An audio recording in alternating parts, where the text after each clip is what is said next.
la bienvenue, mesdames, messieurs. Vous connaissez certainement mon bon ami Yvon Michel. Salut Yvon. Oui, salut Jean-Paul. Et les fêtes, ça n'a pas été trop difficile? Non, réellement bien, mais assez occupé parce qu'il y a beaucoup d'activités.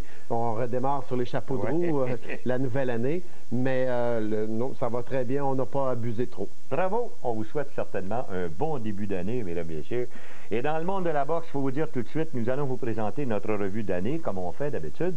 Mais il faut toujours retenir une chose. Nous, on a arrêté nos recherches au 31 décembre 2007. Alors, naturellement, pauvre Yvon, toi, tu dois nous quitter quasiment là, dans quelques instants. En fait, il y a quelques jours, au moment de la diffusion de l'émission, il y a Herman N'Gojo qui se battait en championnat du monde. Mais évidemment, on n'a pas résulté encore, en espérant qu'on soit en train de fêter le 3e champion du monde au Québec. Oui, une autre fête. Oh. Et donc, en fait, Jean-Paul, ce qu'on va présenter durant les 2 prochaines heures, c'est un peu un résumé de ce qui s'est passé durant l'année, un résumé au niveau de la scène locale, un résumé au niveau international.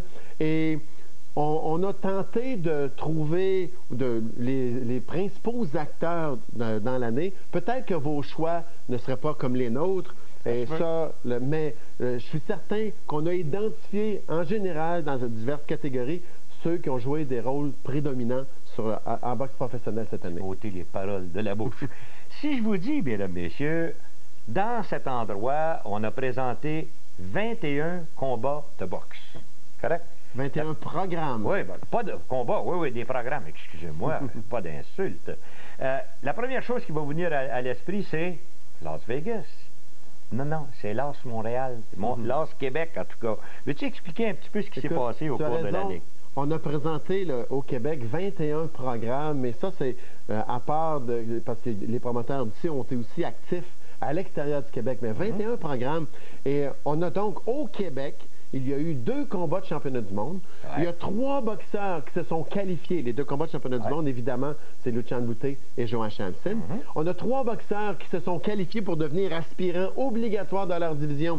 Boutet, il y a eu Herman N'Gojo et Adrien Diacono. Et on a 2 boxeurs de chez nous qui ont livré des combats sur la scène internationale, des combats très significatifs, comme Jean-François Bergeron et Valouev, et Herman N'Gojo contre José Luis Castillo. Donc, nos boxeurs ici ont été non seulement actifs, mais ils sont très, très bons. Ils ont été dominants, non seulement au Québec, mais évidemment sur la scène internationale. Et on va vous parler de ça un peu plus longuement. Et on va décortiquer, on peut vous dire, par exemple, qu'il y a eu 13 galas qui ont été présentés par Jim. Il y en a eu 5 par Interbox, 1 par Régis Lévesque, et il y en a 2 par Starbucks. Et voilà. Exactement. Bon, ben écoutez, vu que c'est le tout début de l'année, on va faire la pause, juste pour se reposer. Pas d'autre chose. Et on revient tout de suite.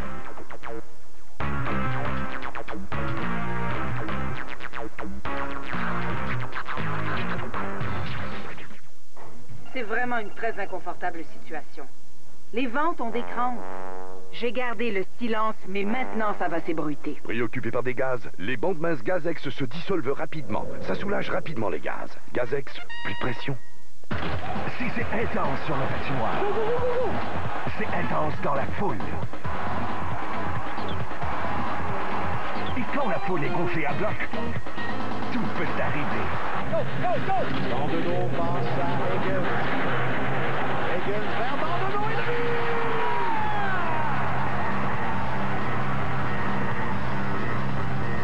Ne manquez pas le prochain match du hockey Subway des Canadiens sur RDS HD.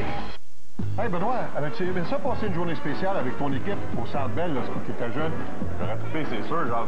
Cette année encore, RDS invite les jeunes à s'inscrire au concours Sortie au Centre Bell sur rds.ca. 2 équipes vont sauter sur la glace pour pratiquer avec les joueurs du Canadien. Saute sur ton ordi pour t'inscrire sur rds.ca. On vous attend le 20 janvier pour une sortie au Centre Bell. La pratique des Canadiens, présentée par Métro.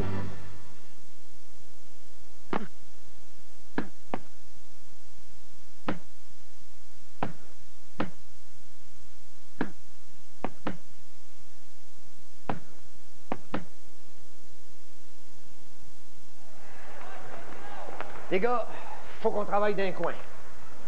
Puis il faut donner notre 120 %. Attention, il faut prendre ça un match à la fois. Et puis vous savez, avec des si, on va jusqu'à Paris. C'est une loge pas sûre, par exemple. Cette semaine, au hockey Bud Light de la LNH Wild Blackhawks, vendredi à RDS. Le meilleur de la LNH vous est offert à RIS et RDS. Puis on va gagner, parce que tous les chemins mènent à Rome. Ben voyons donc. Bouclez votre ceinture. Attachez votre casque. Et participez au concours Jet Privé Super Bowl de Budweiser. À gagner 2 billets pour assister au Super Bowl 42 présenté en Arizona, incluant un party à bord du jet privé Budweiser avec les hôtesses de l'air Bud. Inscrivez-vous sur rds.ca en remplissant votre passeport virtuel et vous pourriez vous envoler en direction de l'Arizona. Le concours Jet Privé Super Bowl de Budweiser, seulement à RDS. Aucun achat requis, 21 ans et plus.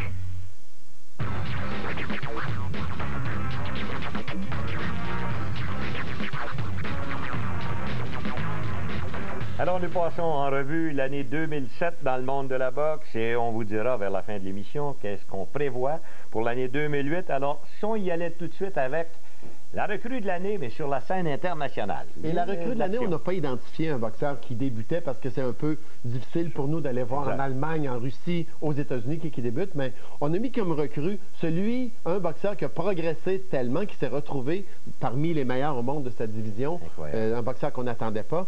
On aurait pu nommer les deux frères Peterson, Anthony et Lamont Peterson, qui sont classés maintenant, ils sont tout jeunes, 22-23 ans, ils sont classés. Un est numéro 1 WBO et l'autre est numéro 5 à la WBO. Mais on a identifié comme le boxeur qui vraiment va être dominant très très bientôt, une recrue parmi la foule des boxeurs internationaux, c'est Alexander Povetkin. Retenez bien son nom. Il y a 14 combats seulement, donc assez recru. 14 combats. C'est ce boxeur qui a gagné une médaille d'or aux Jeux Olympiques. C'était en 2000. En 2000. 2000, c'est ça, parce qu'en 2003, 2002, 2003... Non, en 2004. Oui, parce qu'il était champion d'Europe. C'est ça, en 2004. Donc, vous savez, on vient de finir le règlement.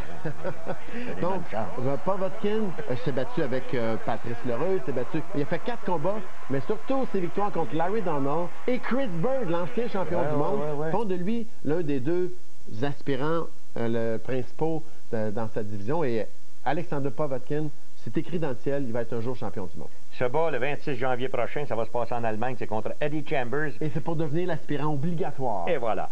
Maintenant, si on jette un coup d'œil du côté de chez nous, qu'est-ce qu'on pense? Là, on peut y aller davantage avec des boxeurs qui ont débuté leur carrière ou à peu près débuté leur carrière cette année. On en a identifié 2 en particulier. On a David Lemieux, qu'on surnomme le Sidney Crosby de la boxe québécoise. Je veux juste prendre Est-ce que c'est vrai qu'il claque si fort que ça? Écoute, il y a des gens qui m'ont dit... Il y a 5 victoires, aucune défaite, 5 victoires par knockout. 2 au premier round, 3 au deuxième. À chaque fois qu'il frappe quelqu'un, quelque chose se produit. Mais David Lemieux, donc, on le considère 5-0, il y a 18 ans seulement. Mais celui qu'on a retenu, c'est dirigeant. Il y a 9 victoires, aucune défaite. Cette année, il a livré 8 combats, 7 ou 8 combats. Il est devenu champion du Québec. Il a battu les anciens champions Abou Sakou. Il a passé le KO à Sakou. Il a passé le KO à Sébastien Hamel. Un petit jeune boxeur d'ici. On dit beaucoup de bien. Il a été le partenaire d'entraînement principal d'Herman Ngojo dans sa préparation pour Paul Malignaggi. Bon, alors, si vous voulez bien, on va jeter un coup d'œil aussi au niveau de la progression d'un boxeur ou de des boxeurs sur la scène internationale. Et sur la scène internationale, on va retenir André Berthaud. André Berthaud qui est rendu un aspirant mondial. André Berthaud qui a livré 4 combats cette année, dont obtenu 2 victoires par knockout. Jamais battu, 20 victoires. Jamais perdu, 20 victoires, 17 knockouts. Mais on est aussi obligé de considérer Jean-Pascal. Il vient du Québec, mais au niveau international, il est parti de 20e aspirant à la fin de l'année passée, à numéro 2, numéro 3, numéro 4 parmi le top 5 de la majorité des associations. Donc Jean-Pascal qui a 20 victoires, lui aussi, aucune défaite, 14 victoires par knockout, 5 combats en 2007, dont 3 par knockout, et il est maintenant l'une des forces de la division. On ne jugera pas Pascal par son dernier combat. On sait qu'à ce moment-là, il était blessé, il avait un malaise. Il voulait surtout se protéger pour pouvoir boxer le 11 janvier prochain. Ça, c'est une chose, Yvon, tu pourrais peut-être expliquer. Il y a des fois, vous vous demandez, mais pourquoi on a pris tel ou tel boxeur? Vous ne pouvez pas aller contre des champions du monde à chaque combat, c'est impossible. Il faut vous faire la main. Oui, effectivement, c'est ça. Et donc, tu ne te prépares pas non plus quand tu te bats dans un combat, dans une sous-carte d'un combat de championnat du monde, comme si c'était toi qui faisais la finale contre une vedette internationale. Ça te tente-tu de prendre une petite pause? La scène locale avant? Oui. Sur la scène locale... J'avais soif un peu. on a retenu 2 boxeurs qui ont eu une progression incroyable cette année. On retient tout d'abord Benoît Godette de Drummondville, qui cette année, il est devenu champion de la NABA. Il a 15 victoires, un seul revers. Il a rebondi de sa défaite de l'an passé pour aller chercher ses victoires. Et donc, Benoît Godette. Oui, mais il a démontré du caractère et beaucoup de détermination. Ouais, bravo. Et celui qu'on a choisi, le numéro 1, c'est la progression de l'année, c'est Olivier Lanché. Où il était, Olivier Lanché, l'an passé? Personne ne le connaissait. On n'en a même pas parlé dans notre revue l'année passée. Non. Olivier Lanché, maintenant, 14 victoires, aucune défaite. Il est classé mondialement par 3 associations, il est champion NABA et NABO. Et retenez bien ce nom, il y a des chances même de se battre en championnat du monde dès cette année. Dès cette année? Dès cette année. Et à ce moment-là, je ne sais pas, pourrais-tu me nommer des noms tant qu'être parti? Écoute, on a déjà une entente de principe avec le promoteur de Steve Molitor. Donc, il va boxer à quelques reprises sur le même programme pour éventuellement faire une grosse confrontation Québec-Ontario, peut-être au Air Canada Center. Plutôt. Et voilà, il y a Molitor, je pense qu'il y a un combat, lui, au début du mois de... Le 19 janvier, un combat qu'on va vous présenter en direct à RDS. Tu m'enlèves les mots de la bouche. Alors, juste pour ça, on va y aller d'abord... disons avec la surprise de l'année, tiens. Fais-moi une surprise. Internationale. Oui. On aurait pu dire, on va revenir tantôt, Kelly Pavlik, c'était surprenant de la façon dont ça s'est passé. C'est une grosse surprise, oui. Mais on a surtout retenu un boxeur qui est très, très grand, longiligne, un boxeur qui peut donner des problèmes à n'importe qui, même à Floyd Mayweather, Paul Williams. Ouais. Paul Williams, il a 33 victoires, aucune défaite, il est gaucher, il a 24 victoires par knockout, il a livré juste un combat cette année, mais le combat qu'il a livré, il a battu un monument dans la division des 147 livres, Antonio Margarito. Il a battu Margarito, il a été capable de mélanger coup pour coup avec lui, il était plus habile que lui, il a fini plus fort que Margarito. En fait, il est aujourd'hui champion du monde et c'est un champion du monde qui est créé parce qu'il est habile, mobile et difficile à toucher. Naturellement, si j'étais Jermaine Taylor, je dirais que la grande surprise pour moi, c'est Kelly Pavlik, mais en tout cas, on reviendra là-dessus. Qu'est-ce qu'on a eu comme surprise sur le côté local chez nous? Au niveau local, il faut retenir surtout la performance d'Arman Ngojo, qui lui non plus était nulle part. S'est retrouvé à un moment donné, on a parlé, Arman Ngojo va se battre contre José Luis Castillo. Tout le monde a dit, il s'en va à l'abattoir, ça va être fini, il n'y aura plus d'Ngojo. Il a perdu une décision très, très serrée, une décision partagée contre José Luis Castillo. Et ça, tout le monde l'a découvert au niveau international. Puis ici, on a découvert qui était Arman Ngojo. Il a par la suite s'est qualifié pour devenir aspirant obligatoire à Paul Malignaggi, tout de suite à sa victoire contre Randall Bailey au Stade Uniprix. Il n'y a pas d'objection si j'ai dit qu'il s'était fait voler. Hein?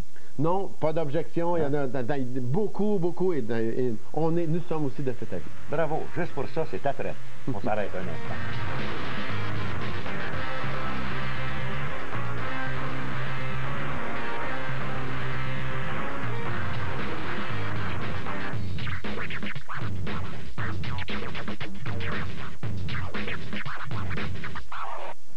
C'est vraiment une très inconfortable situation. Les ventes ont des crampes. J'ai gardé le silence, mais maintenant ça va s'ébruiter. Préoccupé par des gaz, les bandes minces Gazex se dissolvent rapidement. Ça soulage rapidement les gaz. Gazex, plus de pression. À la tête de leur équipe, les capitaines de nos Canadiens écrivent la grande histoire du hockey. Par leur leadership, leur stratégie, leur rage de gagner. Et d'aussi loin qu'on se souvienne, ils poussent les troupes vers de plus hauts sommets. Ces capitaines qui font la tradition de nos samedis soirs. Le hockey du samedi soir Molson X à RDS en haute définition. T'as toujours rêvé de porter les couleurs du tricolore? Participe au concours Méchant Chandail du CH. Tu pourrais gagner le nouveau chandail RBK Edge des Canadiens. Et pas n'importe lequel, puisque le chandail aura été porté lors d'un vrai match par un joueur de l'équipe et autographié de sa main. Pour participer, repère l'indice dans les matchs des méchants bandits Monsulex et inscris-toi sur rds.ca. Si la chance te sourit, c'est le chandail d'Alex Kovalev que tu pourrais gagner le 15 janvier. Le concours Méchant Chandail du CH. Tout le monde veut mettre la main dessus. Attention, le DVD suivant est trop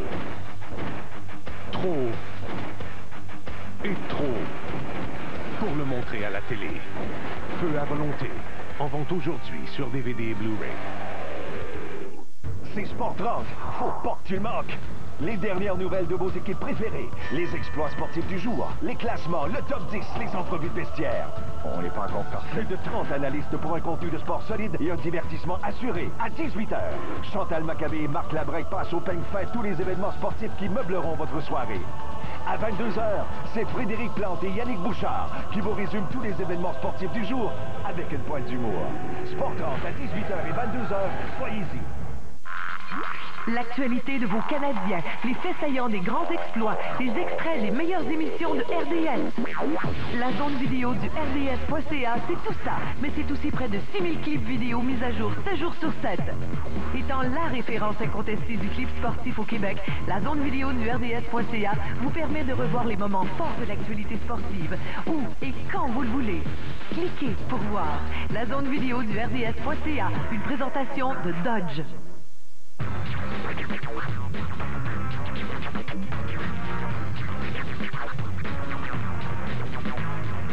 Je suis certain que déjà on a commencé des arguments dans certains salons, hein, là, parce que vous n'êtes pas obligé d'être d'accord avec nous. Et je suis certain qu'il y en a qui ne sont pas d'accord avec nous du tout, mais pas du tout.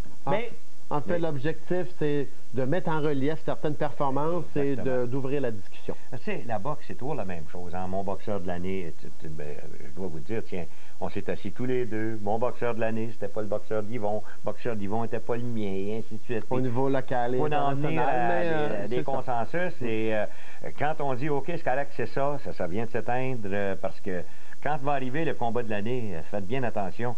Mais auparavant, il faudrait peut-être parler un petit peu des déceptions, par exemple, qu'on a eues au cours de l'année au niveau international. En général, je dirais qu'on a eu de belles surprises et une année extraordinaire au niveau international. On a eu des déceptions. Ouais. Mais il y a eu des déceptions et on va parler peut-être un peu des poids lourds. Oleg Maskaev qui a annulé à 2 reprises dans un combat qu'il devait livrer contre Samuel Peter. On peut parler d'Edison Miranda. On attendait beaucoup de choses d'Edison Miranda qui finalement s'est écrasé contre Kelly Pavlik. Mais la plus grande déception vraiment, et ça va en même temps avec la surprise de l'autre côté, c'est German Taylor. German Taylor qui a battu Bernard Hopkins, qui a battu Ronald Wright. Écoute, il a battu Hopkins. Tout ce qu'il y avait de meilleur dans sa catégorie. Et là, se retrouve contre Kelly Pavlik. Il envoie Pavlik au plancher au 2e round. Et tout à coup, le Pavlik repart. Pourtant, Pavlik, c'était pas un style très, très compliqué. C'est un gars agressif, déterminé, qui met de la pression. Et Taylor n'a pas été capable de suivre le rythme. Pas capable de suivre le rythme. Oui. Pavlik, mais surtout un courage, de la détermination, une passion dans la boxe, comme on va passer souvent. Oui, c'est ça. Et German Taylor qui a pourtant beaucoup d'habileté, mais semble pas quand même s'être amélioré à travers les combats qu'il a fait dans les dernières années. Et là, il s'est fait passer le KO par Kelly Pavlik. German Taylor, thumb down pour cette année. J'ai hâte de voir la revanche. N'oubliez pas, on va vous en parler un petit peu plus tard. Maintenant, il faudrait peut-être parler aussi un peu de ce qui se passe au niveau de déception chez nous. Chez nous, on a eu quelques déceptions. On peut parler peut-être rapidement de Victor Lupo qui n'a pas boxé, a livré un seul combat cette année, mais lui qui est champion canadien, invaincu, il est allé perdre une décision face à Paul Clavette. Écoute, c'est vrai qu'il se battait dans une autre division de poids, mais en principe, il aurait dû battre Paul Clavette. Donc ça, c'était un peu décevant. Une autre déception, Sébastien Gauthier, qui était classé mondialement, Sébastien, et qui a été blessé, il faut le dire, mais a perdu par KO contre Ed Garcia durant l'été. Et ensuite, il devait revenir dans un combat de Drummondville, mais s'est blessé encore, s'est coupé le doigt, et donc n'a pas été très actif ou ça n'a pas été très profitable cette année. Et le numéro 1? Mais la grande déception, c'est David Cadieux, qui avait quand même 17 victoires, 2 revers seulement. Il était champion canadien et il a perdu par KO contre Raymond Oloubwale, un boxeur à qui il avait passé le KO quelques années plus tôt. Raymond Oloubwale qui avait quand même juste 5 ou 6 combats d'expérience. Il y a certainement quelque chose qui s'est produit chez David Cadieux. On aurait dit qu'il n'y avait pas d'énergie. Il n'y avait plus d'énergie. Il n'y avait rien dedans. C'est finalement le chapeau quand même à l'organisation Trois-Rivières. C'était tout un programme qu'ils ont organisé là-bas. Puis il y a eu une réponse du public, c'était extraordinaire. Mais David Cadieux, qui malheureusement a perdu sa couronne, et là présentement est en réflexion à savoir ce qu'il va faire de sa carrière. Pour faire un argument, parce qu'il faut y aller avec le combat de l'année. Hein? Le combat de l'année international, écoute, est-ce qu'il y en a eu des bons combats cette année? Il faut les marquer, tiens. Bon, il y a eu Kazaki-Kessler. Si quelqu'un avait dit Kazaki-Kessler, on aurait dit pas de problème. Mayweather-Hatton, c'était un combat extraordinaire. Mayweather-Oscar de la Hoya, ça a été un super combat. Si on avait dit les deux combats, Vasquez-Marquez 1, Vasquez-Marquez 2, on aurait dit il n'y a pas de problème. Les deux ont été des combats extraordinaires. Takayo Bika contre Jaden Codrington, c'était pour la finale du Contender. Ça aussi, ça a été un combat exceptionnel durant le temps. Ça a duré pendant parce que je vais te donner ma bénédiction, c'est juste te dire Diaz. En fait, le petit Diaz, il en a fait des choses cette année. Mais le combat... Miguel Cotto aussi? Miguel Cotto contre Judas, c'était bon. Contre Shane Mosley, c'était très, très bon. Mais le combat qu'on a retenu ensemble, c'est Kelly Pavlik contre Jermaine Taylor. Ça a été 7 rounds extrêmement intenses. Ça s'est passé le 29 septembre 2007. Une victoire de Kelly Pavlik par knockout au 7e round, mais un combat où il y en a un qui va au plancher, se relève, et c'est l'autre qui va au plancher. Les deux se sont frappés, ils ont été extrêmement généreux offensivement. Et c'est ce combat qu'on va vous présenter quelques rounds. Voici. Combat de l'année. Scène internationale. Kelly Pavlik, Jermaine Taylor. God bless you both. Top 12. Thank you. Eh bien voilà. Qui succédera le trône d'Arturo Gatti passera à qui? C'est rare qu'on voit ça, mais tu as vu le champion se faire huer. Round numéro 1. Et tout de suite, Taylor qui est à sa 5e défense de ses titres. Mon Dieu. Et lui, n'oubliez pas, il n'a pas gagné une seule fois par KO depuis Daniel Edwards. C'était en 2005, TKO 3. Alors, ça fait 2 ans qu'on attend et c'est peut-être la raison pour laquelle la foule a réagi de cette façon. Et ses 2 derniers combats, il faut le dire, c'était contre Kassim Ouma.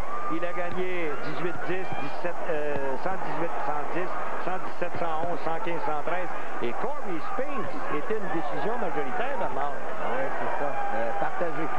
Donc c'est encore pire pour Taylor. En tout cas, depuis ses 2 victoires contre Bernard Hopkins, disons que perdu beaucoup de plumes. C'est pas que c'est pas un bon boxeur, c'est qu'il est plus spectaculaire qu'il nous a montré au cours de ses derniers combats. C'est ça qui est le problème. Voilà. Il est allé se préparer à Poconos Mountain avec Emmanuel Sword, la même place que Lennox Lewis allait régulièrement pour se préparer pour ses grands combats. Et là, on peut voir que Taylor ne veut pas abdiquer, veut prendre le centre du ring, ne veut pas se faire déborder par Pavlik. Dans le moment, il a très bien commencé le combat. Naturellement, les cotes sont du côté du champion. Parce qu'on prétend que Kelly Pavlik n'a pas la science de boxe. Steve Smoger qui ne veut pas s'en laisser imposer. Hein.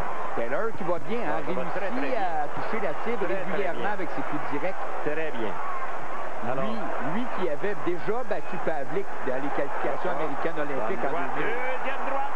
Faites bien attention, les droites de Pavlik sont assommantes, croyez-le. Je vous ai induit en erreur il y a quelques instants dans le combat précédent quand j'ai dit que Kelly Pavlik avait fait subir à Edison Miranda sa première défaite dans le monde professionnel. C'est faux. On se souviendra que Miranda avait été battu, et je ne sais pas pourquoi je l'avais oublié, par Arthur Abraham. Dans un combat controversé où il avait fracturé la mâchoire. Merci beaucoup. Amende honorable. Et encore une fois, Pavlik avec cette droite. N'oubliez pas, bonne sortie ici des 2 mains, mais surtout la droite de Pavlik. 30 secondes. Et Si Taylor a bien débuté le combat, maintenant Pavlik semble s'être ajusté, là. Ouais. Et Taylor qui retombe encore de la même façon qu'il a fait contre Corey Spinks, c'est-à-dire à reculer. Et c'est pas le meilleur boxeur à reculer. Ah non, pas du tout. Et une des raisons, c'est par regarde comment ses pieds sont larges. Ouais.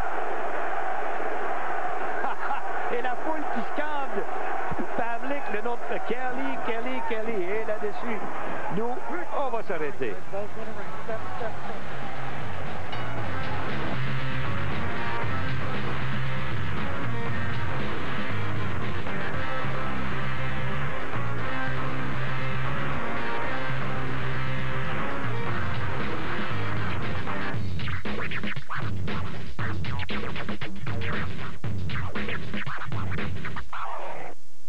J'ai remporté mon combat contre le tabac. C'est pas compliqué.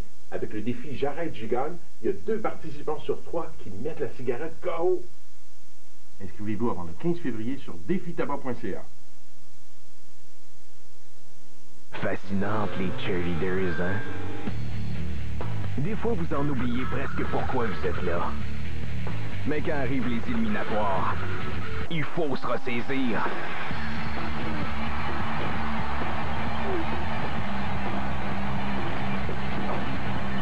Les éliminatoires de la NFL, ça frappe pas à peu près. J'ai dit, les yeux sur le ballon. C'est vraiment une très inconfortable situation. Les ventes ont des crampes. J'ai gardé le silence, mais maintenant ça va s'ébruiter. Préoccupés par des gaz, les bandes minces Gazex se dissolvent rapidement. Ça soulage rapidement les gaz. Gazex, plus de pression. Toyota désire que vous commenciez l'année en beauté. C'est donc l'occasion rêvée d'obtenir une offre exceptionnelle pour un nouveau véhicule Toyota, tel que la très fiable Corolla, l'élégante Camry et le polyvalent Highlander. Pour un temps limité, obtenez une carte cadeau d'essence d'une valeur allant jusqu'à 3 000 $ ou un équivalent en argent ou un taux de financement aussi bas que 0,9 % sur certains modèles. Toyota s'engage à offrir des valeurs exceptionnelles. Démarrez plus futé dès maintenant chez votre concessionnaire Toyota. Pittsburgh, là, c'est-tu loin d'ici? C'est une bonne marche, mais quand il y a 2 matchs des Pingouins, il faut pas manquer ça. Toi pis 3 de tes chums pourriez aussi partir pour Pittsburgh voir 2 matchs des Pingouins les 23 et 24 février. Pour participer, repère l'indice dévoilé dans le hockey Bud Light à RIS et inscris-toi sur rds.ca. Tu pourrais faire partie d'un des 10 groupes chanceux. Un week-end de 2 matchs et 3 chums. C'est ça le concours parti pour Pittsburgh avec Bud Light et RIS.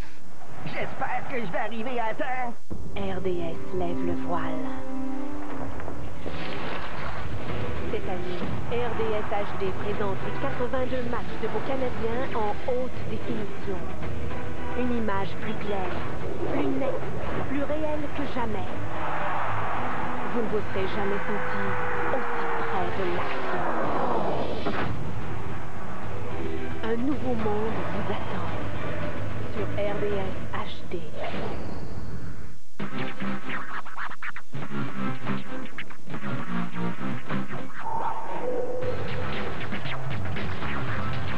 Nous voici de retour sur le boardwalk d'Atlantic City. Round numéro 1, Bernard, à ta fiche, c'est... Un round serré, mais je l'ai donné à Taylor. Ouais. Parce que Pavlik a eu de bons moments, mais pas assez. C'était un peu tard dans le round. Et Lederman, lui, l'a donné à Pavlik. C'était un round qui était très serré. Pavlik présente le maillot argent. Et on verra bien au cours de ce deuxième engagement si... parce qu'il y a eu quelques bons coups lancés par Pavlik. On s'est échangé des mains droites d'un côté comme de l'autre. Et Pavlik vient d'en recevoir une de ses mains droites là, il y a quelques instants. Et Smoger qui est venu près de s'interposer, mais ne l'a pas fait. C'est certain que le jab de Taylor est supérieur à celui de Pavlik. Oui, automatique. Pavlik est imposant physiquement. Ouais. On peut voir que... 6 pieds 2. Ouais. 159 livres et demi. Alors, Taylor dans le moment qui est certes... Oui. C'est pas exactement le même Taylor qu'on a vu contre Corey Spinks, mais à l'occasion, il y a une tendance à tomber comme ça. Mais il est mieux préparé là, maintenant. Ouais. Il bouge bien, ça sert à bien de son jab. Il évite les câbles. Hein. La dernière place qu'il faut se retrouver face à Pavlik, c'est bien le dos au câble. Oh, bonne droite et une série de coups. Et dans le moment, Pavlik est en difficulté. Oh, là, Taylor. Et voilà au tapis. Se retrouve Kelly Pavlik, le fantôme, The Ghost. Quelle série de Taylor. Et n'oubliez pas, reste le garde de temps. Et presque tous les coups étaient sur la cible. Voilà, M. Pavlik, bienvenue dans le monde des champions. Et voyons si Pavlik, j'ai pas l'impression qu'il est revenu à lui, moi. Taylor qui est large dans ses coups maintenant. Ouais. Très large, veut faire mal. Ça peut peut-être jouer contre lui. Oui, parce que les deux se détestent, pour ne pas dire. Oh, la main droite! Il est ébranlé encore! Et Pavlik qui reste debout, accroche, Smoger s'interpose moins d'une minute maintenant. Est-ce que... Oh boy, c'est... Smoger n'est pas loin, hein, je te dis. Oui, exactement. Ses jambes ont de la difficulté à le supporter. Il est mieux de revenir à lui au plus vite. 40 secondes. Bien accroché. Let him out. Laisse-le aller. Pas solide sur ses jambes. M. Pavlik le peut quand à la droite. Et que c'était bien pour Taylor, hein? Oh! Et là, Pavlik qui tente par tous les moyens, avec quelques coups, d'empêcher Taylor de le marteler, c'est le cas de le dire. Et là, Taylor, maintenant, au lieu d'aller à la tête, bon au corps, 10 secondes ou presque avant la fin du deuxième. Wow! Certes, la meilleure ronde de l'année dans ce que j'ai vu. Là-dessus, messieurs, on s'arrête. Wow.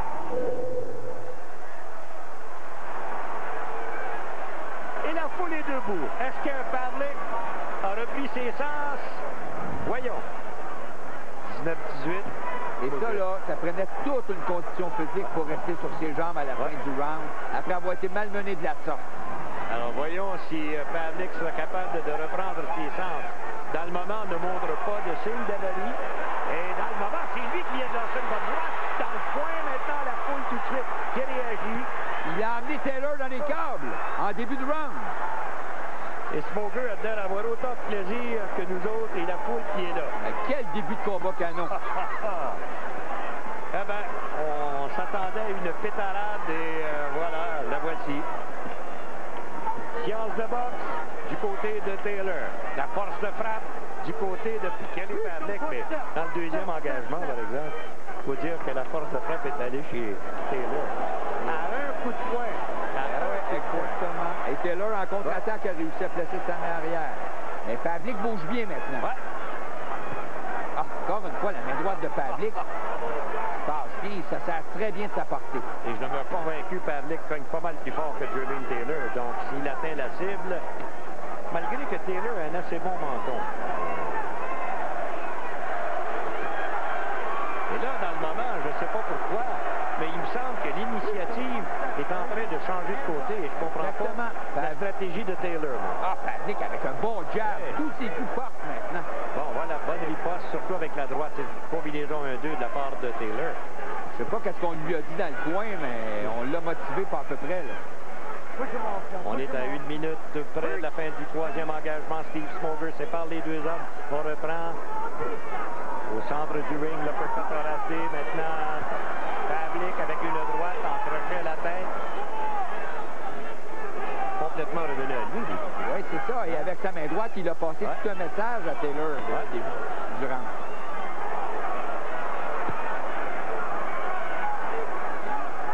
Secondes. Encore une fois. Ça va très bien pour Pavlik dans le moment. Et Taylor retraite maintenant dans les câbles. Il est dans les câbles. Aïe, aïe, aïe. Et là, c'est la médecine qui est servie à celui qui l'avait servi déjà dans le round précédent, dans le coin. Il est exactement au même endroit que Miranda était. Et la réplique maintenant. Contre-attaque. Je rappelle, Miranda s'était fait détruire exactement dans ce coin-là. 10 secondes. Et dans le moment, Taylor qui essaie de revenir quelque peu à lui et reprendre l'initiative, mais il faut s'arrêter.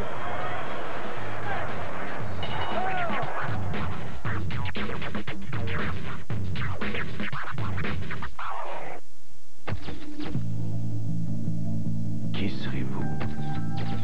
Que ferez-vous sans cette cigarette à la main?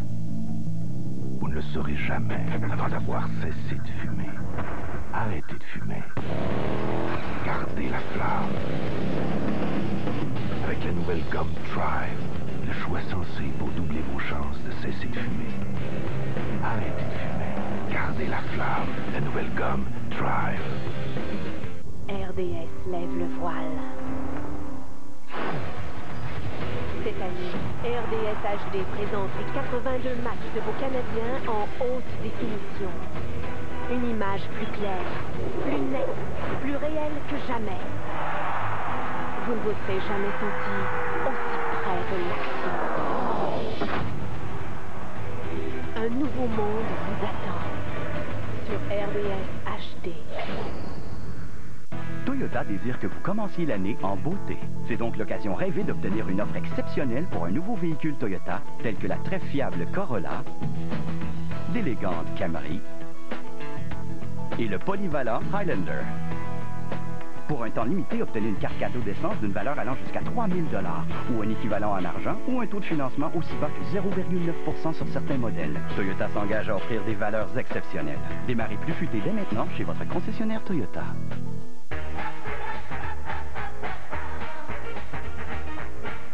Des trésors de la nature sont à portée de main. Il suffit de se laisser prendre. Explorez votre planète différemment et découvrez des endroits exceptionnels pour la chasse, la pêche et une panoplie d'activités en plein air. Une série de magazines spécialisés vous propose des circuits inusités pour tous les goûts. Le bloc plein air, seulement à RDS.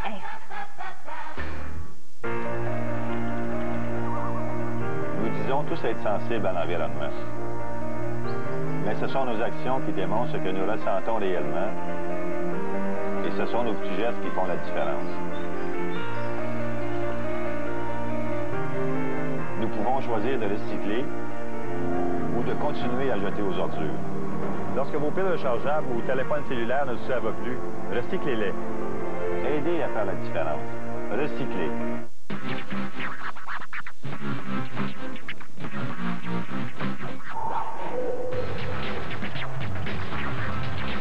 Dans ce moment, on est en train de passer des pouvoirs de Arturo Gatti à point d'interrogation.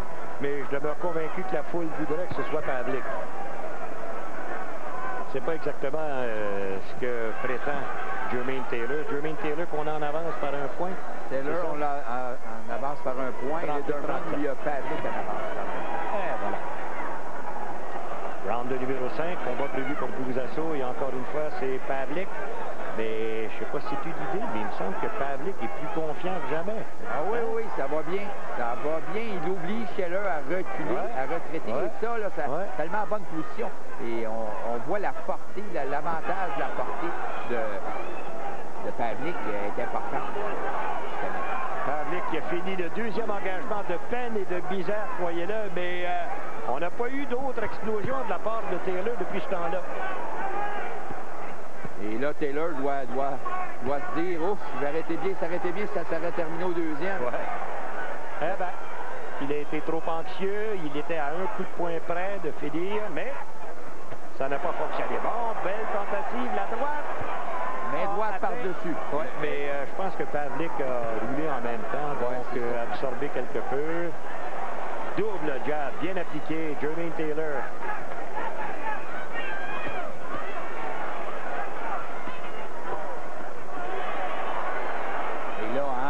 Ça arrive pas. Oui, là, dans le moment. Pavlik avec son jab. Peut faire son jab, là, indispose énormément. Il est solide. Grand bras de la part de Pavlik qui mesure 6 pieds 2 pouces et demi contre 6 pieds 1 de la part de Taylor. Ni un ni l'autre n'a jamais été battu en 59 combats. Dans le coin encore une fois. Oh. Moins d'une minute. Taylor, c'est avec comme partenaire d'entraînement, parmi ses partenaires d'entraînement, Kermit Sandstrom, Anne Billy, l'Irlandais. Pas méchant, ça non plus, Kermit Sandstrom. C'est lui qui avait battu Estrada par Macao. On a présenté le combat précédent, c'est ça, voilà.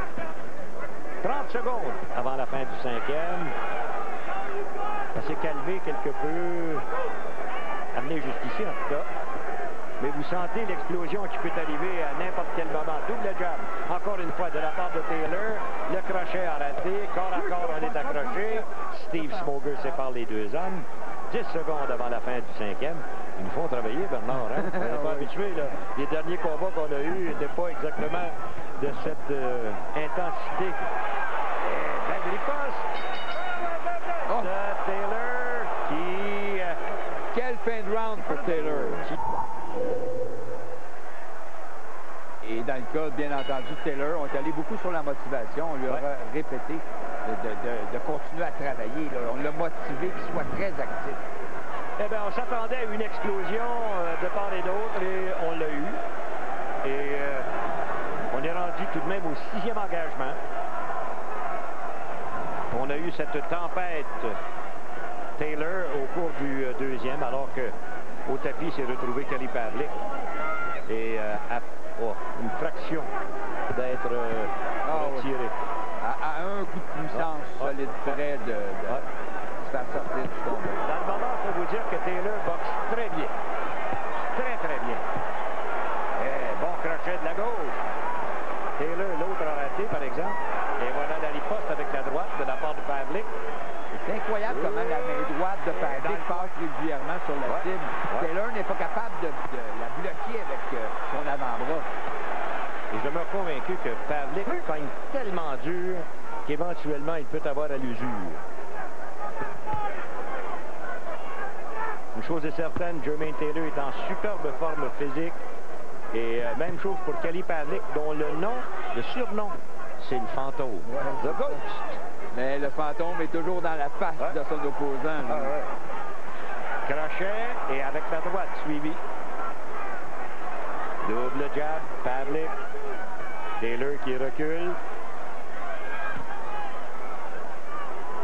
Si Taylor est le meilleur boxeur des deux et le plus d'habileté, celui qui est le plus efficace, souvent dans les échanges, c'est Pavlik quand il se sert de sa force. Exact. Et celui que la foule veut voir gagner. Oh, il y a beaucoup d'enthousiasme. Je ne sais pas, mais si tu regardes contre qui on pourrait l'envoyer, je suppose que Miranda pourrait peut-être... Parce que Miranda avait failli à un certain moment de l'avoir à l'usure, lui aussi. C'est un combat très intense. Miranda qui se bat très prochainement. Là. Mais Pavlik, plus les rounds avançaient, plus il imposait sa domination. Exact. Alors, Pavlik. Dans ce round, on s'est calmé quelque peu, mais bon crochet ici qui vient d'être lancé par Jermaine Taylor et suivi de double jab. Et dans les cordes, encore une fois, bonne droite de la part de Taylor, mais la riposte vient tout de suite. Taylor qui accroche maintenant. 20 secondes. Et le round est encore très serré. J'ai même pas vu passer le temps. Je m'en excuse. Difficile à donner. 10 secondes et...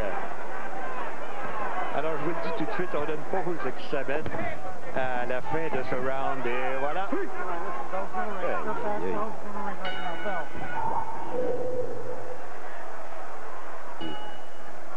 Round numéro 7.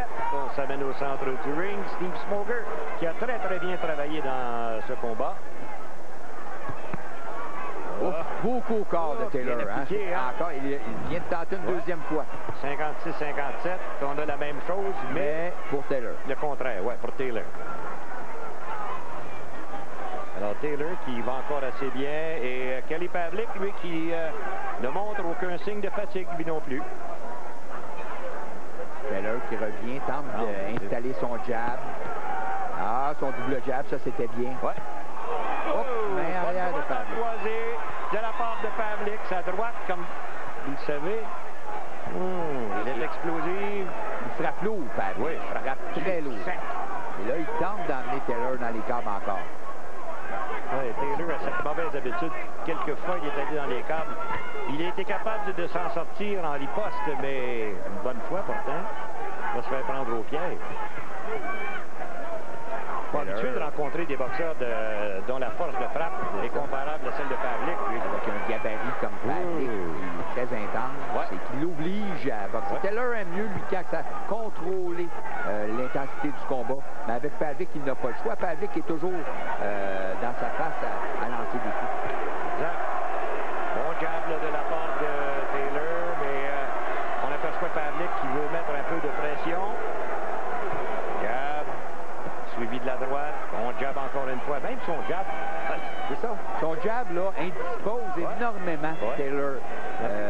Il repousse avec son jab et on peut voir que c'est un jab qui est sec, mais qui est lourd et qui fait mal.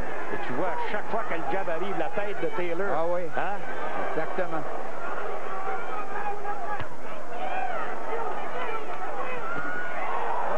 Belle combinaison 1-2. Et Taylor... Encore une fois! Il lui a fait mal! Il est en difficulté, attention! Voilà les deux mains maintenant. Et Pavlik qui continue avec sa gauche et... Pavlik, champion du monde! Quelle performance! Quelle série! Et Taylor s'est retrouvé dans le coin, Jean-Paul. Quand on parle de force de frappe, ben voilà ce qui arrive. Il s'est écrasé dans le coin comme une force. C'est jamais arrivé, lui. Ce n'était jamais arrivé auparavant.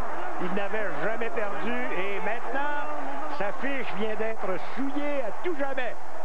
Et je pense qu'on vient de passer les pouvoirs de Arturo Gatti à Kelly Pavlik. Il regarde les gens là-bas attentivement. C'est le genre de boxeur, Pavlik, que les gens aiment. Il donne toujours beaucoup d'action. C'est un boxeur qui est offensif, explosif, puissant. Et il vient de le démontrer. Et il a toutes les qualités d'un champion. Il est allé au tapis, il s'est relevé et finalement, il a assommé son rival. Et regardez bien comment ça s'est terminé. Tiens. Il a placé son jab et c'est la main droite à l'attente. Et voilà. Là, Taylor, ses jambes étaient molles. Il était installé dans le coin. Il a joué avec le feu, il s'est brûlé. Et là, l'espace était là, à la mâchoire. C'était à la mâchoire. Aïe, aïe, aïe. We have witnessed one of the great middleweight championship bouts in boxing history. The winner by TKO victory and new undefeated middleweight champion of the world, Kelly, the Ghost Pavlik. Eh ben voilà, mesdames, messieurs, vous avez un nouveau champion WBC, WBO des poids moyens, c'est Kelly Pavlik.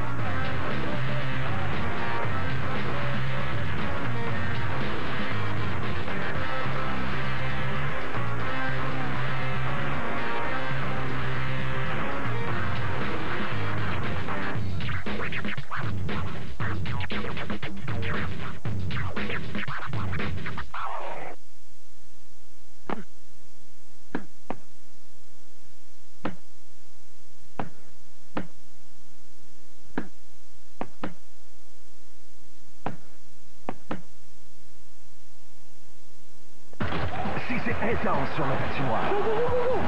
C'est intense dans la foule. Et quand la foule est gonflée à bloc, tout peut arriver. Bandeno passe à Higgins. Higgins vers Bandeno et le but!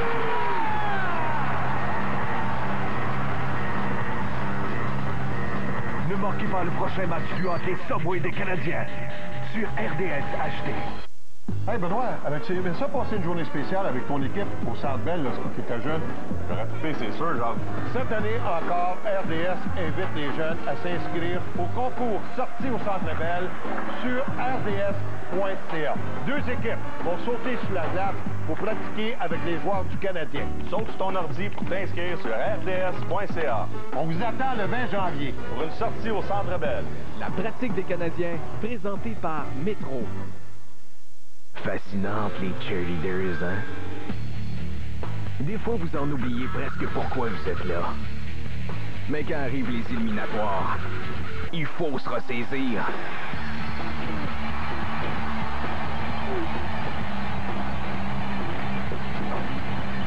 Les éliminatoires de la NFL, ça frappe pas à peu près. J'ai dit, les messieurs, sur le ballon! Hors de la chambre des joueurs, ils sont prêts à faire la loi sur la glace. Les sénateurs ont soif de victoire. Ayez les meilleurs sièges pour voir les hommes de John Paddock en action. Le hockey Monsonex des sénateurs, en exclusivité à RDS.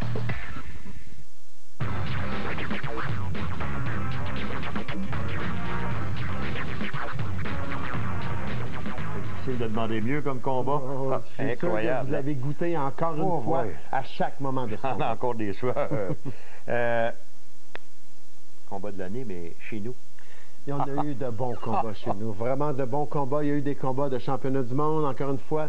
Il y a eu des combats d'aspirants. Il y a eu des combats qui ont été partagés, mais on en a retenu quelques-uns. Deux en particulier. Oui, c'est ça. Deux en particulier. Mais on va parler de Benoît Godette contre Alexandro Garcia. C'est passé à Drummondville. On a félicité les gens de Trois-Rivières. Il faut aussi féliciter les gens de Drummondville. Vous avez supporté Benoît Godette et l'organisation là-bas, Interbox. C'est un bel événement. Et Benoît Godette a littéralement été soulevé, soutenu par son public parce qu'il en a eu besoin, parce qu'au 11e round, ça a été mal. Écoute, Benoît Godette était trop bon techniquement pour son adversaire. Il a dominé complètement les 10 premiers rounds. C'était 10-0. C'était 10-0, mais les deux derniers rounds, il nous a montré du caractère et beaucoup de courage. Surtout en 11e. Oui, exactement. Mais le combat qu'on a retenu, c'est un combat où chaque round a été âprement disputé. C'était serré du premier round au dernier round. On était sur le bout de notre chaise. N'importe quoi pouvait arriver. On ne savait pas vraiment qui dominait à chaque séquence. À chaque fois, un des deux était capable de faire mal à l'autre. En fait, c'est Sébastien Demers contre Walid Smichet. Ça s'est passé le 15 septembre au Casino de Montréal. Une décision unanime pour le Sébastien Demers.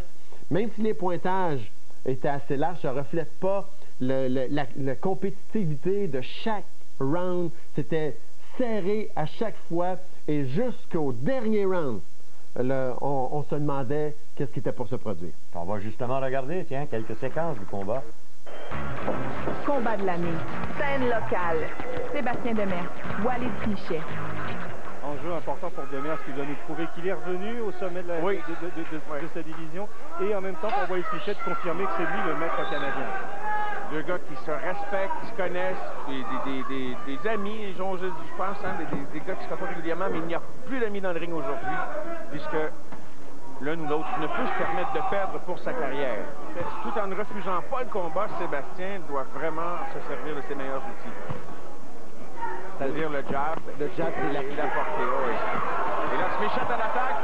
Demers dans les câbles, me semble... C'est pas une bonne place. Non, c'est pas une bonne place contre Smichet. Hein? Intéressant ce qui vient de se passer, puisqu'il a placé quelques bons coups solides à la mâchoire de Sébastien, et Sébastien a bien réagi. Il est sorti. Est-ce que c'est annonciateur de quelque chose? On verra bien. Demers se tient à distance. Oh, bonne combinaison de Smichet. Est-ce que Sébastien est ébranlé? Attention, on va voir comment il va réagir. L'adversaire n'est pas le même, mais c'est une scène qui nous rappelle des souvenirs. Il a dépensé beaucoup d'énergie également là, dans les premiers rounds en voulant imposer son rythme à lui. En voulant servir sa tempête de sable. Oh, les deux se sont connectés. Oh, il y a eu simultanément. Il y a eu deux fils, puis presque un court-circuit. Hein?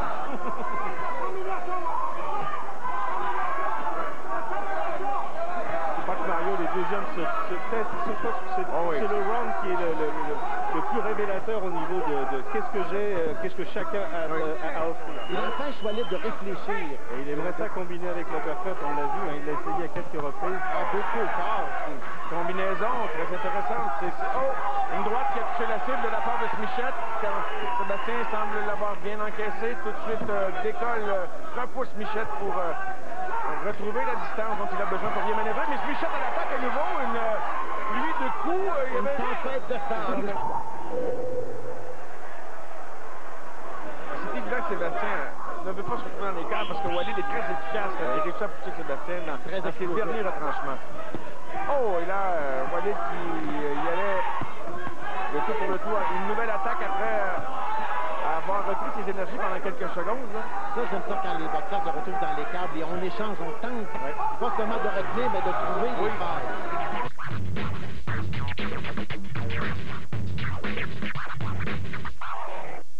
Beaucoup de choses commencent par H. Comme habitation, comme habitat, humain et humanité. Humilité aussi. Il y a H comme honneur, comme héros, histoire. Il y a H comme héritage et harmonie. H comme ouvrir de nouveaux horizons. Il y a H comme hurrah. Hurrah aux moments heureux d'aujourd'hui. Hurrah au moment que nous réserve l'avenir. Il y a H comme hybride. Lexus, les seuls véhicules de luxe à moteur hybride du monde. RIS Infosport, le réseau des scores, qui vous en donne plus encore. Découvrez du hockey sur toute la Ligue, avec plus de 44 matchs de la Ligue nationale de hockey impliquant les grands affrontements du jour.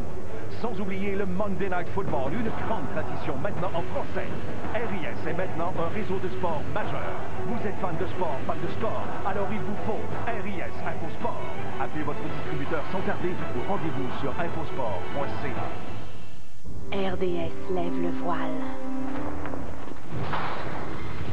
Cette année, RDS HD présente 82 matchs de vos Canadiens en haute définition. Une image plus claire, plus nette, plus réelle que jamais. Vous ne vous serez jamais senti aussi près de l'action. Un nouveau monde vous attend sur RDS HD.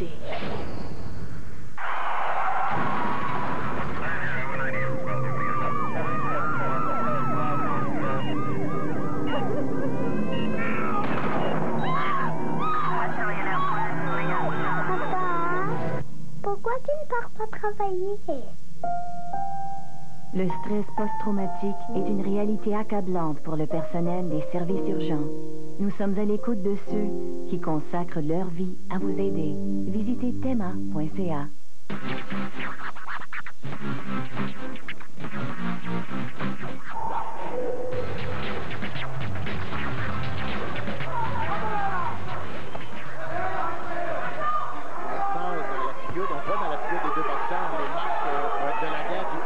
Oui.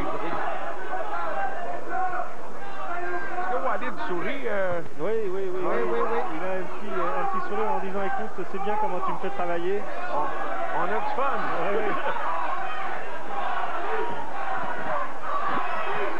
Oh, Sébastien dans les câbles. Voyons voir s'il pourra se sortir de cela. Tente de repousser Walid, qui lui revient à l'attaque. Sébastien doit garder la garde bien haute. Michel finit son round très fort. Oui. Et c'est sur cette note. Et là, il l'a coupé. Oui. Son visage porte les marques là, des coups qu'il a reçus. Et je sais qu'il en a reçu quand même plusieurs. On est dans les dernières secondes du 6e. Intéressant. Et c'est là qu'on a affaire des spécialistes. Oh, et là, Sébastien qui... Là encore, on parle d'autorité sur le ring et tout de suite une réplique de Sébastien à l'assaut de Walid, en disant, écoute, il ne faut pas compter avec moi. Oh! Droite de Sébastien, peut-être une de ses meilleures. Je ne sais pas jusqu'à quel point Walid a pu la freiner, mais là, il est tout de suite en contre-attaque, Michel. Et là, c'est Demers qui doit faire face à la tempête. Et là, tente de s'accrocher. Il n'y parvient pas. Michel toujours en attaque. Même si c'est pas toujours élégant, ça semble être très efficace. Très efficace, oui. Oh, et une droite qui a touché Demers.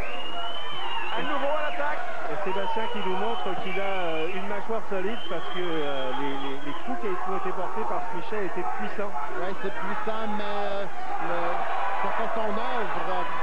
Là, Michel à nouveau. Les tripes sont sur la table ici. Ils sont sur le ring au casino cet après-midi. Il n'y a aucun doute là-dessus. L'enjeu est tellement important pour les deux hommes. Oui, c'était pas juste pour faire de belles images, je parlais là, tout à l'heure. Quand on saisit ce qu'ils mènent de leur vue, ces gars-là, on comprend toute la dimension que ça peut être un match en retour, effectivement. J'imagine très bien un combat comme ça en demi-finale d'un combat de Washington aux Zambelles. N'importe quand. 18 000 personnes. Oh, attention, là, Michel est-il en train de donner le coup de grâce à Sébastien? Sébastien Demers a-t-il encore ce qu'il faut pour résister aux nombreuses attaques? Un round très difficile pour le jeune homme de Saint-Denis. Il devient tellement prévisible pour Demers que il rend plus facilement ses combinaisons au corps en plus. Il a une belle réplique. Et on sent une condition condition physique des deux hommes, il y a vraiment chapeau pour les deux entraîneurs, que ce soit Howard, Grant ou Marseillais, qui ont bien préparé leurs boxeurs. Oh, quelques coups qui ont touché la cible de la droite, qui vient d'atteindre Demers au visage. Un bon travail de fait pour sa coupure pendant le répit entre le 10 et le 11e. Il y a personne sur le ring maintenant. Il y a personne sur le ring qui peut s'asseoir sur ses lauriers. Personne ne peut faire 4 jabs consécutifs. Et là, Michel en a marre des jabs de Demers. Et là, veut se fâcher un peu, se secouer. Parce qu'à un moment donné, c'est frustrant de recevoir un jab. En fait, il n'y a pas eu de maître du ring. Hein. Ils vont, chacun a essayé d'imposer son rythme, d'imposer son autorité, d'imposer sa puissance. Sébastien a répondu à la puissance de Smichet par combinaison, en étant plus fluide peut-être et en bougeant plus.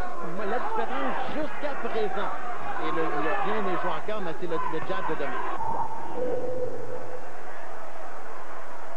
Et là, en tout cas, on a de la boxe de très haute qualité. Bonne droite de Demers. Quelle main arrière. Et là, c'est là que ça se passe. Ils vont vraiment... C'est Demers qui a empêché Walid de trébucher par en arrière. Oh! Et là, c'est le temps. S'il vous reste d'énergie, messieurs, c'est le temps de la dépenser parce que après, il sera trop tard. Ce qu'on peut voir dans ce round, il y a déjà beaucoup d'étincelles. C'est que personne ne peut dire « Ah oui, tout ce que je dois faire, c'est rester beau et gagner ». Il n'y a personne qui sait qu'il est en avance ou pas. Et quel jab dévastateur de Demers depuis le début de ce combat. Encore là, on a vu deux beaux jabs appliqués par Demers. On voit souvent la tête de Walid Pichel, d'ailleurs. En arrière, il est rentré dans son camp, effectivement. Et le Demers, on sent que chaque coup qu'il applique, c'est avec toute l'énergie qu'il lui reste. Il n'y a pas de chance à prendre pour l'un ou l'autre des boxeurs, mais de toute façon, personne n'a terni sa réputation ici aujourd'hui. Non, absolument pas. Et les deux hommes peuvent sortir la tête haute d'un combat comme celui-là. Oh, attention, est-ce que Smichet, on sent que c'est plus difficile, là, hein? On sent que c'est plus difficile, les postes, les jambes sont plus lourdes des deux côtés. Oui, et c'est du terrain connu pour Sébastien. Il a déjà fait les 12 rounds, alors que Smichet, on sent que tout ce qu'il a donné... Demers finit en beauté, non, on va voir ce que Smichet peut lui réserver. Et là, Smichet contre-attaque. Le public, de plus en plus... Demers à l'attaque encore. Est-ce que Smichet a encore du jus de l'essence dans le réservoir? Demers prend un petit répit. Mais quelle intensité, Mario. Quelle intensité de la part des autres. Et quelle autorité dans les coups. Et là, maintenant, les uppercuts. Les combinaisons, Smichet semble très fatigué, mais n'est pas prêt, loin de là. Abandonné. Wow! Oh, la gauche de Demers. Mais Demers connaît un 12e round formidable. Peut-être son meilleur round du combat, En tout cas, le plus décisif pour lui. Là, Smichet, l'énergie du désespoir. Demers qui accroche. Ces gars-là, wow! Ont tout donné. Je vous annonce tout de suite que nous irons à la pause immédiatement au son de la cloche de façon à revenir le plus vite possible avec la décision. Oh! Wow! Une attaque encore une fois de Smichet. C'est un grand moulin. Arrière, de Smichet.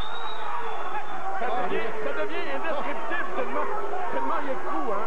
Là, les deux hommes sont au bord de l'épuisement. C'est celui qui, on va chercher l'ultime petit souffle disponible qui peut permettre de faire la différence. Smichet, dans les dernières secondes, je n'ai pas le chrono. Quelques secondes, le public est debout, c'est terminé! Quel combat, Mario, quel combat! On vient avec la décision! Le gagnant par décision unanime est toujours champion IBF international des poids moyens, Sébastien Double Trouble Demers. Alors, les juges donnent la victoire sans équivoque à Sébastien Demers. C'est bien accueilli, bien sûr, par une majeure partie de la foule, mais d'autres, probablement des partisans de Walid ou d'autres qui ont aimé l'agressivité démontrée par Smichet, qui a permis de nous présenter un bon combat aujourd'hui.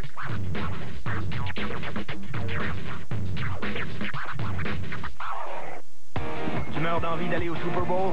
Ouvre une caisse de 24 Budweiser spécialement identifiée, trouve une carte d'embarquement, inscris-toi en ligne et cours la chance de gagner. Embarquement immédiat à bord d'Air Budweiser. Toi et un de tes chums pourriez vivre le party le plus hot de l'année à bord de l'avion Budweiser à destination du 42e Super Bowl en Arizona. Envole-toi pour l'ultime party du Super Bowl. 21 ans et plus, aucun achat requis. Détails sur budweiser.ca. Les gars, faut qu'on travaille d'un coin. Puis il faut donner notre 120%. Attention, il faut prendre ça un match à la fois. Et puis, vous savez, avec des scies, on va jusqu'à Paris. Celle-là, je suis pas sûr, par exemple. Cette semaine, au hockey Bud Light de la LNH Wild Blackhawks, vendredi à RDS. Le meilleur de la LNH vous est offert à RIS et RDS. Puis on va gagner, parce que tous les chemins mènent à Rome. Ben voyons donc. Fascinante, les cheerleaders, hein? Des fois, vous en oubliez presque pourquoi vous êtes là. Mais quand arrivent les éliminatoires, il faut se ressaisir.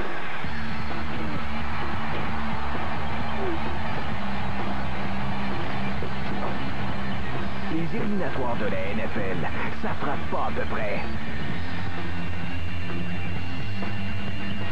J'ai dit, les yeux sur le ballon. C'est vraiment une très inconfortable situation. Les ventes ont des crampes. J'ai gardé le silence, mais maintenant ça va s'ébruiter. Préoccupé par des gaz, les bandes minces Gazex se dissolvent rapidement. Ça soulage rapidement les gaz. Gazex, plus de pression. Le hockey, vous en mangez? RDS dresse la table pour des discussions sur l'actualité de la LNH. Point de vue controversé, confrontations animées et analyses surprenantes au menu. La Ligue en question, seulement à RDS.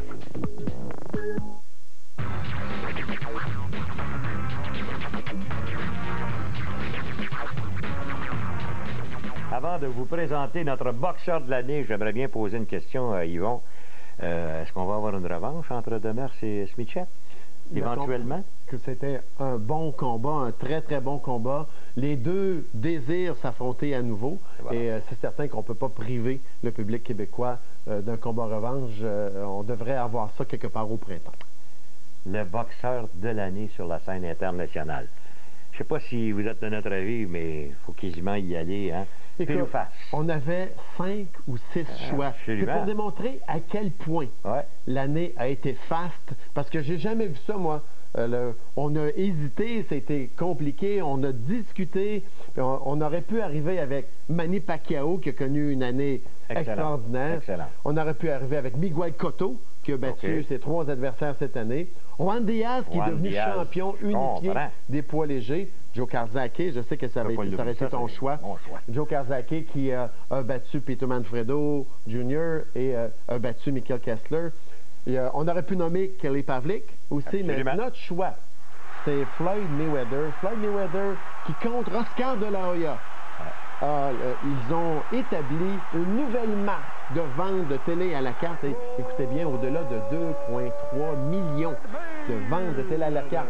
On a aussi établi une marque, un record au niveau des revenus pour un combat. Est-ce qu'on disait que la boxe était en déclin?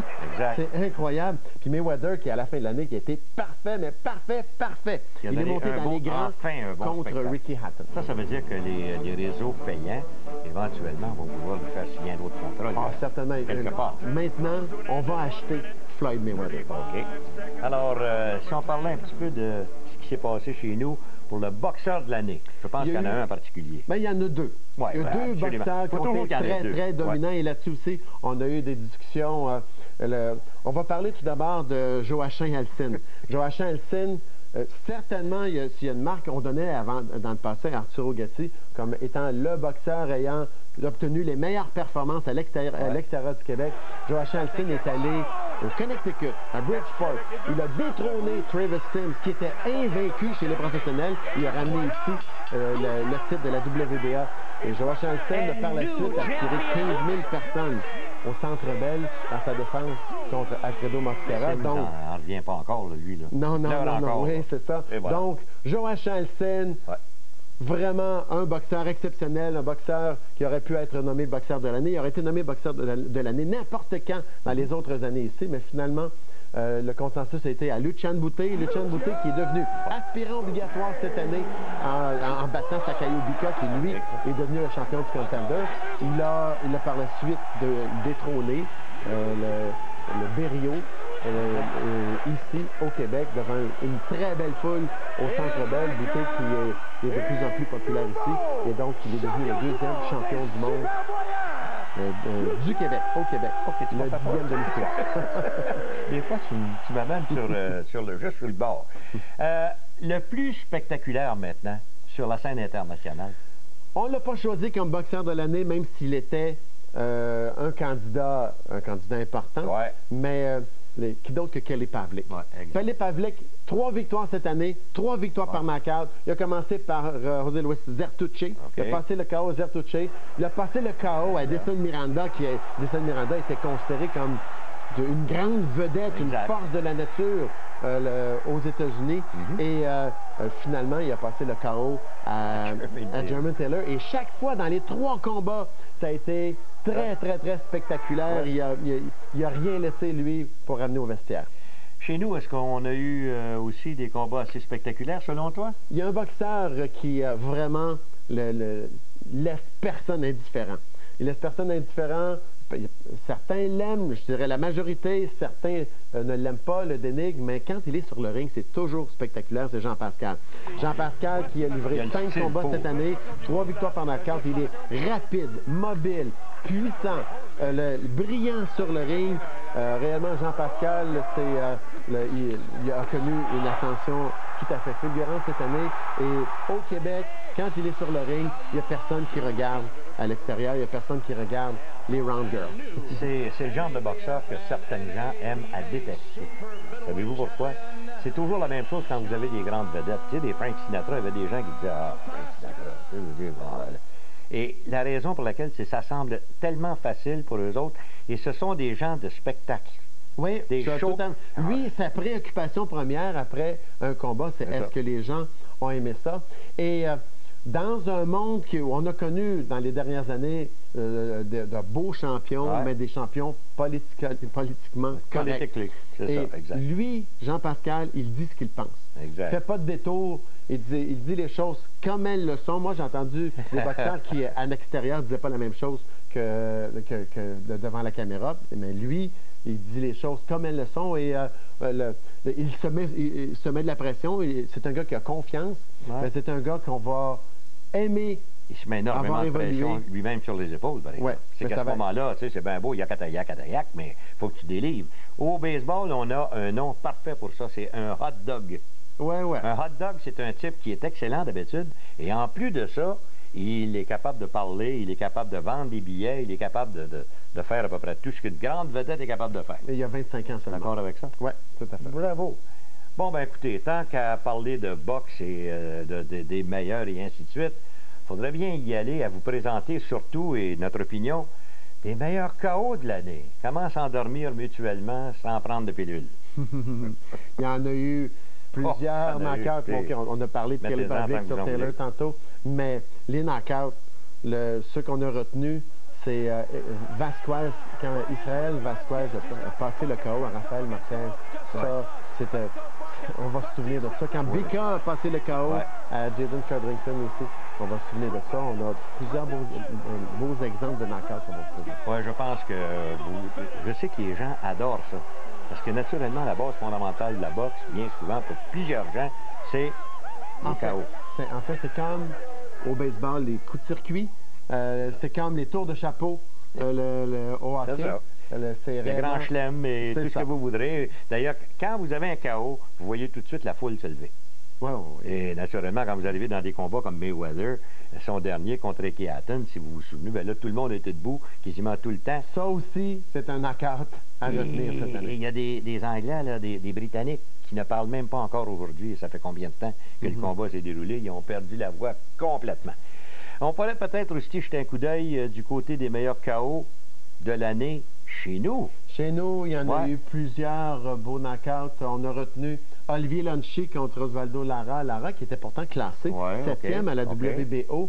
Et il s'est fait littéralement assommer par Olivier Lonchi. Olivier Lonchi qui lui concédait 2 ou 3 divisions poids même avant ce combat.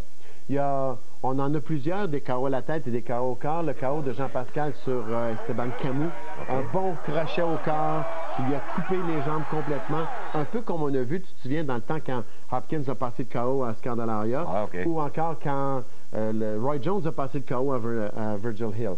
Ça s'est passé un peu comme ça. Ou encore une fois, Arturo Gatti contre Léonard Dorin. Et voilà. Mais le knockout le plus spectaculaire qu'on a eu cette année, c'est Walid Smichet contre Matt O'Brien. Walid Smichet qui avait perdu presque tous les rounds. ça allait mal. Il restait 25 secondes. On se disait, oh, Walid, c'est une défaite très difficile pour lui. Et tout à coup, pouf! Les lumières se sont éteintes sur Matt O'Brien. Il a perdu. Au plancher, terminé. Et Walid Simchet est devenu champion canadien. Et là-dessus, mesdames et messieurs, on va vous laisser sur des images pour un instant, naturellement, des meilleurs KO qu'on a trouvés. Alors, si vous voulez bien nous suivre.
Il fut à la fois skateboarder, snowboarder et wakeboarder. Maintenant, il est le producteur de la prestigieuse série Course SMF. Mesdames, messieurs, voici Phil Joyal. Tribal, un show qui brouille les ondes à RDS. Cette semaine, au débat des grands chefs, un invité qui a du punch.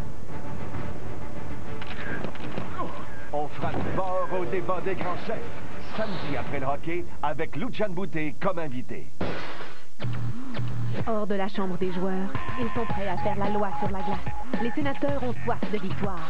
Ayez les meilleurs sièges pour voir les hommes de John Paddock en action. Le hockey Monsonex des sénateurs, en exclusivité à RDS. J'ai remporté mon combat contre le tabac. C'est pas compliqué.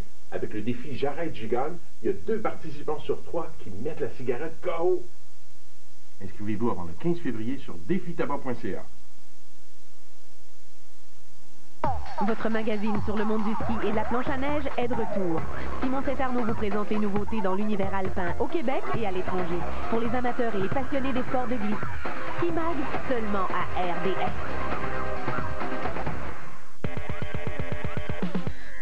La planche à neige, c'est un monde. Équipement, technique, tendance, endroit. Soyez à l'affût de ce qui a trait à cet univers en constante évolution. H2 Snow, seulement à RDS.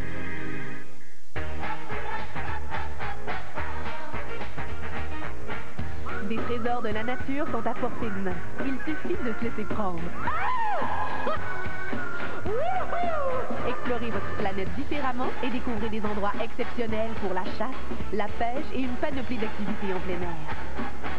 Une série de magazines spécialisés vous propose des circuits inusités pour tous les goûts. Le bloc plein air, seulement à RDS.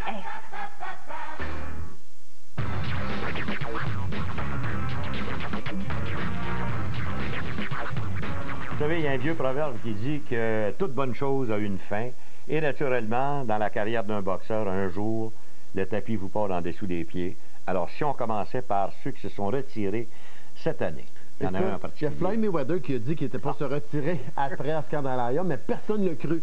Et d'ailleurs, il est revenu contre Ricky Hatton.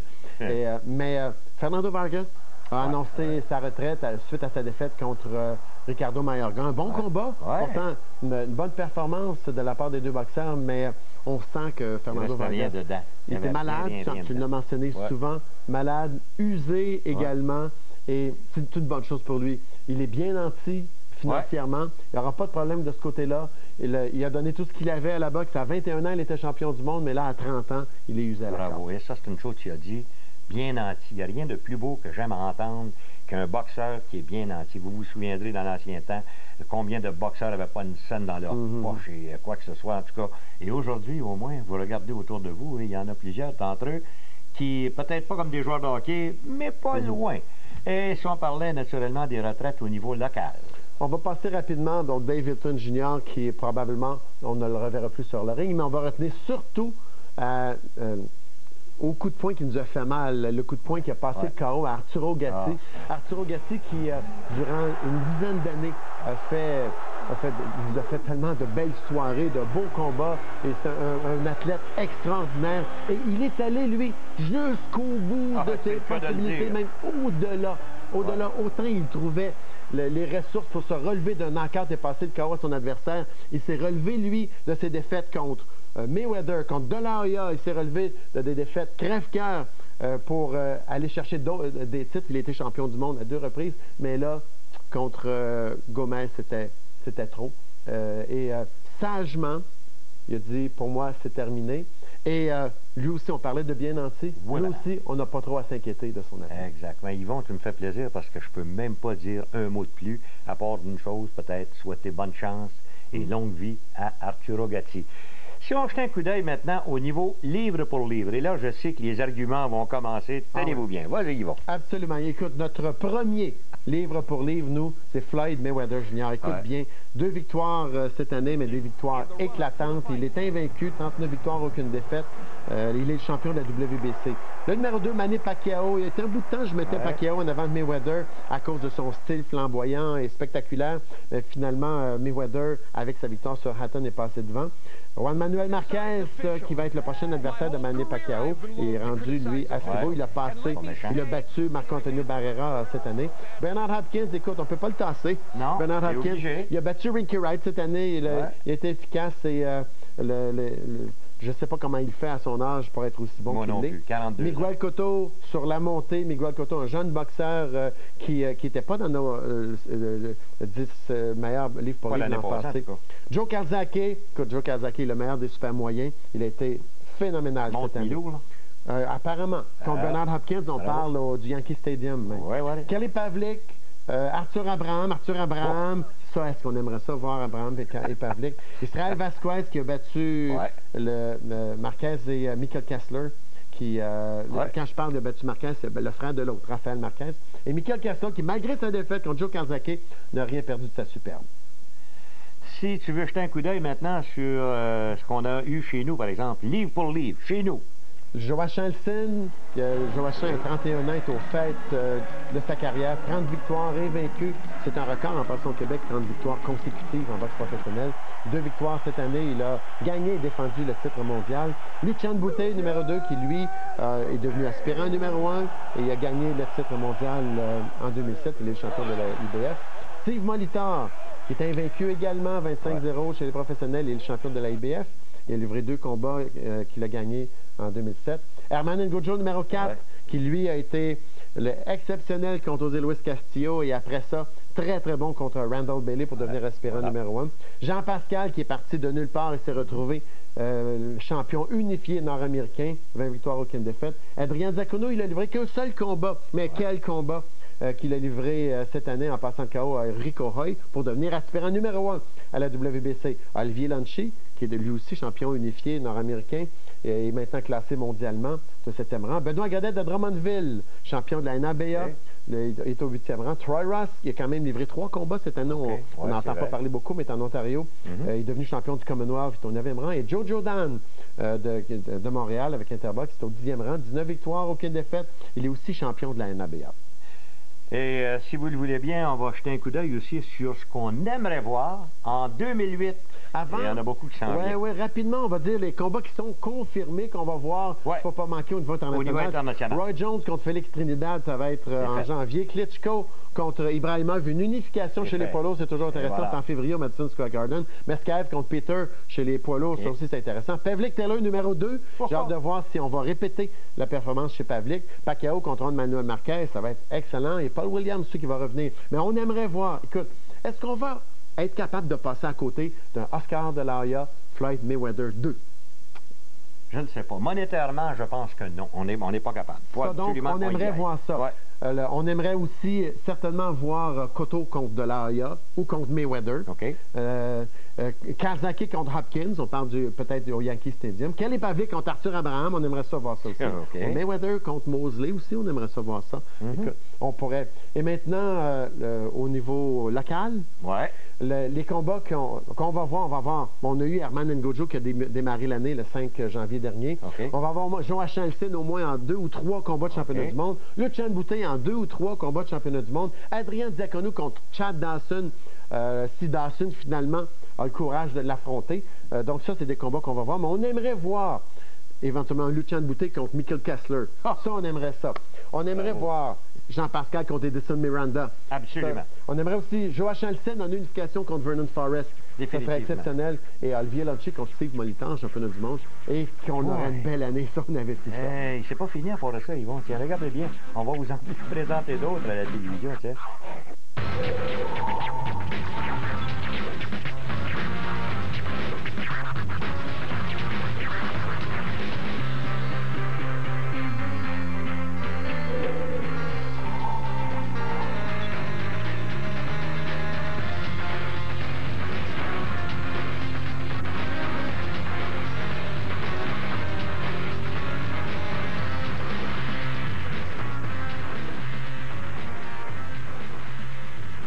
Yvon, croyez ou non, mais notre union, correct, dure depuis 1057 combats. Correct? Je t'ai connu, tu n'avais pas de cheveux gris. Tu m'as connu, j'avais des cheveux. On a encore en masse, mais tu sais, on a fêté la 1000e émission l'an passé à la revue de l'année. Exact. Et cette année, on en a fait 57, donc on est rendu à 1057. Et écoute, Jean-Paul, moi, depuis 1989 qu'on fait ça. Exact, c'est ça. J'ai jamais vu une année comme 2007. Non. Autant au niveau international qu'au niveau local, j'ai jamais vu une année aussi faste, des combats aussi âprement disputés, des boxeurs d'aussi grande qualité. Pourtant, on en a vu des combats et on en a vu des bons boxeurs. 2007 a été extraordinaire, mais tu sais qu'est-ce qui est encore plus extraordinaire? C'est qu'on a l'impression que 2008 va être encore meilleur. Je le pense. Il n'y a pas tellement longtemps, on disait la boxe est sur le déclin, les combats ultimes sont en train de dépasser la boxe professionnelle. Écoute, la boxe, les combats ultimes, c'est très, très populaire aux États-Unis. On ne veut rien enlever de ça. Mais on a fait des records de vente, de codes d'écoute, autant au Québec qu'on en a fait à l'étranger, aux États-Unis ou en Europe, en Russie. Il y a des combats de championnat du monde maintenant là-bas, en Allemagne, en Angleterre, en France, partout dans le monde. La boxe est à un niveau qu'on n'a jamais vu. Et, disons que les sports de combat, dans le moment, sont en progression incroyable.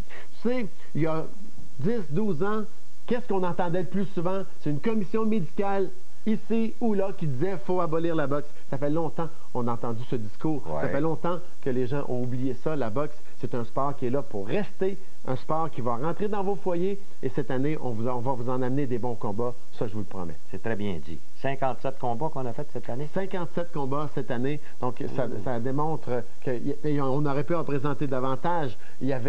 On avait un choix exceptionnel cette année pour les combats qu'on Et j'ai juste regardé un petit peu le mois de janvier et je pense pas qu'on soit capable d'aller faire notre tour en vacances. On va être pris pour travailler. Et moi, Jean-Paul, écoute, après 1057 émissions, c'est toujours un plaisir que de travailler avec toi. Je te souhaite une bonne année 2008 et j'espère t'avoir encore très longtemps. C'est réciproque. C'est très réciproque. Je te souhaite une très bonne et heureuse année. Et je sais que aux alentours, c'est le 4 février. Oui.